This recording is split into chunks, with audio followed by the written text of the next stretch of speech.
Friends, कैसे हो आप सब। आई होप आप सब अच्छे होंगे। आज हम करेंगे अमृतलाल नागर का उपन्यास मानस का हंस का सारांश। मानस का हंस उपन्यास अमृतलाल नागर की समीक्षा और पात्र परिचय। मानस का हंस उपन्यास वर्ष 1972 में प्रकाशित हुआ अमृतलाल नागर जी द्वारा रचित एक सुप्रसिद्ध उपन्यास है। इस उपन्यास को तुलसीदास के जीवन को आधार बनाकर लिखा गया है। तत्कालीन अयोध्या, काशी के बिगड़ते धार्मिक अनुष्ठान और दूषित वातावरण का यथार्थ रूप प्रस्तुत किया गया है। मानस का हंस उपन्यास में विदेशी आक्रमणकारियों की बर्बरता और भारतीयों की पीड़ा पाठकों में स्वराज्य और स्वतंत्रता के बीज बोती है। लेखक परिचय।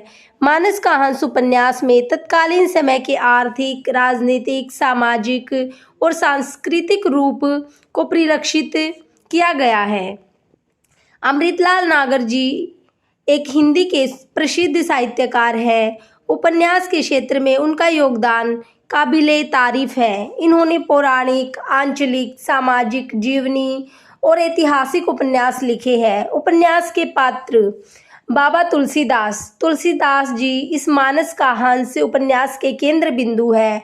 इन्हें ही केंद्र में रखकर इसकी रचना की गई है। रत्ना तुलसीदास जी की पत्नी है, जो एक रूपवती है। तुलसीदास जी अपनी पत्नी के प्रेम में आसक्त है।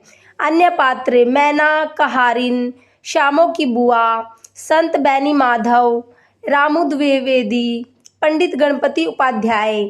मानस का हंस उपन्यास में तुलसीदास जी को एक सामान्य मनुष्य के रूप में दिखाया गया है। इस उपन्यास में तुलसीदास के बचपन से लेकर राम नाम के मार्ग में लीन होने तक की कथा है। हालांकि इनका बचपन संघर्षों से भरा था। इसे हिंदी उपन्यासों की श्रेणी में क्लासिक का दर्जा प्राप्त है। तुलसीदास जी के जन्म से लेकर मृत्यु तक की सारी घटनाओं का सुंदर प्रस्तुतिकरण किया गया है। इसमें कुछ काल्पनिक कथाओं का भी समावेश मिलता है। इसे नागर जी ने अपनी लखनवी शैली में लिखा है। तुलसीदास जी का जन्म बड़े ही संकटग्रस्त समय में हुआ था, जब देश मुगलों के पंजों में फंसा हुआ था। युद्ध की स्थिति थी और सत्ता का परिवर्तन हो रहा था। जन्म के पश्चात माता की मृत्यु और पिता द्वारा न अपनाने के कारण बचपन अभावग्रस्त था। तुलसीदास ने बाबा नरहरिदास से दीक्षा प्राप्त की और फिर शेष जीवन काशी में व्यतीत किया। नरहरिदास की मृत्यु के बाद उनका आकर्षण मोहिनी के प्रति हुआ, पर संरक्षिका के डांट लगाने के बाद वो यात्रा की ओर प्रस्थान कर गए। मानस का हंस उपन्यास के पश्चात उन्होंने कई ग्रंथों की रचना की, जैसे रामचरितमानस, जानकी मंगल, कवितावली, विनय पत्रिका आदि। राजा भक्त नामक भक्त से के संपर्क में आकर वो राम भक्ति की ओर अग्रसित हुए। मथुरा, सोरो, अयोध्या होते हुए वो राजापुर पहुंचते हैं। राजपुर के पंडित तीन बंधु तुलसीदास के चरित्र से खुश होकर अपनी पुत्री रत्ना का विवाह तुलसीदास के साथ करवा देते हैं। रत्नावली एक पति पवित्रता, ज्योतिष शास्त्र ज्ञानी स्त्री थी।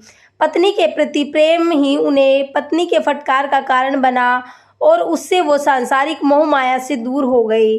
तत्पश्चात उन्होंने तीर्थ यात्रा की और राम भक्ति में तल्लीन हो गए। जिस वक्त वो रामचरितमानस की रचना कर रहे थे, उस वक्त उन्हें काशी के पंडितों के तिरस्कार का सामना करना पड़ा। तब तक उनकी पत्नी का देहावसान हो चुका था। फिर वो रामकथा का प्रवचन चित्रकूट में करने लगे।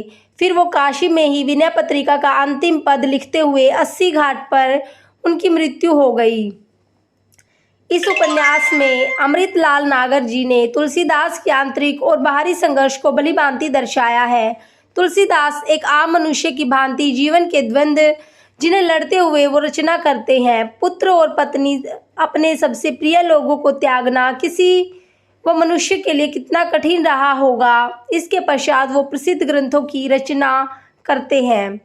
उपन्यास का उद्देश्य लोगों में अनास्था और अविश्वास के समय में इन सब को पुनः जीवित करने का है। शिल्पगत विशेषताएं। मानस का हंस उपन्यास में पात्रों का ऐतिहासिक, समाजशास्त्रीय और स्वच्छंद विश्लेषण लेखक की आधुनिक और पारंपरिक विचारधारा को दर्शाता है।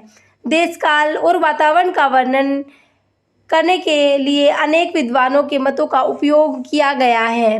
धन्यवाद। हमारा अमृतलाल नागर का उपन्यास मानस का हंस का सारांश और पात्र परिचय कंप्लीट हुआ। धन्यवाद।